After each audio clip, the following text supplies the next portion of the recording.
Bienvenue à nos auditeurs pour ce nouveau podcast Parole de la filière viticole. Nous vous proposons d'écouter Monsieur Guillaume Renoir du manoir de la Tête Rouge au Puy Notre-Dame, dans le Maine-et-Loire, sur les vendanges de cette année. Monsieur Renoir, depuis quand gérez-vous le manoir de la Tête Rouge? Moi, je suis vigneron depuis 1995. C'est un domaine que j'ai créé de toutes pièces à cette époque-là, après avoir fait BTA, BTS, mais je ne suis pas d'origine vigneronne. Donc, c'est un domaine sur lequel, que j'ai créé par l'achat de vignes plus ou moins en bon état et puis d'une vieille maison. Et c'est comme ça que l'aventure a commencé en 95. Et puis en 98, j'ai décidé de passer en culture biologique. Et aujourd'hui, on est carrément en biodynamie. On a poussé le curseur un peu plus loin. Et pour un domaine comme le vôtre, comment vous vous préparez aux vendanges? Alors la préparation des vendanges aujourd'hui, déjà la première chose à faire, c'est de trouver le personnel pour pouvoir récolter. Alors ça devient de plus en plus complexe parce que on manque cruellement de personnel en fait, hein. Mais ça c'est dans tout métier aujourd'hui. Essayer de retrouver une équipe pour que au 20 septembre, on ait au moins 16 personnes à couper le raisin.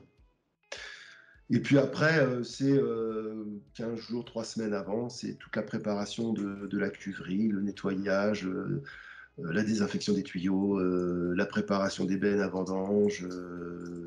Donc c'est tout, en fait, c'est une grande vaisselle, en fait, une grande lessive de l'ensemble pour que le raisin arrive dans un environnement propre et sain, quoi. Comment sait-on quand le raisin est mûr? Pour moi, la meilleure solution, ça reste aujourd'hui le, la dégustation des baies. Donc c'est en fait toutes les semaines aller voir un petit peu une fois par semaine finalement d'aller déguster les baies de raisin sur place directement et se faire un avis. Et puis après, il y a l'ancienneté qui fait que, allez, on démarre pas, et puis on voit aussi les profils de vin que l'on veut faire. Pourquoi ne pas vendanger ni trop tôt ni trop tard? Alors, je dirais pas ça comme ça, parce qu'en fait, suivant les cuvées et la qualité des terroirs dont sont issus les raisins, on va prendre des options différentes. C'est-à-dire que là où les sols, les parcelles ne feront jamais des très grands vins parce que la qualité des sols n'est pas là, n'est pas au rendez-vous, on va rechercher plutôt à faire des vins qui sont sur le fruit, sur la finesse, enfin sur la légèreté, sur la facilité. Et là, on peut peut-être se permettre de récolter un petit peu en sous-maturité. Donc, c'est-à-dire de récolter un petit peu avant les autres. Et puis là où on veut faire des vins de structure, des vins complexes, des vins,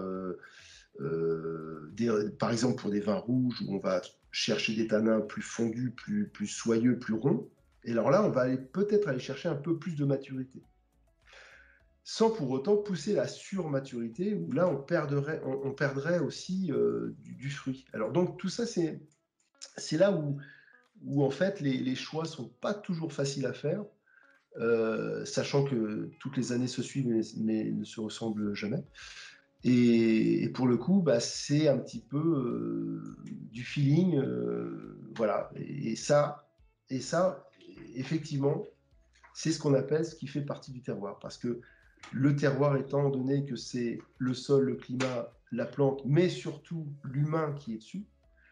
Et donc, vous comprenez bien que si vous fournissez la même parcelle à un vigneron et puis différent, il fera des vins différents. Pour vous, du coup, ça va donner quel type de vin cette année?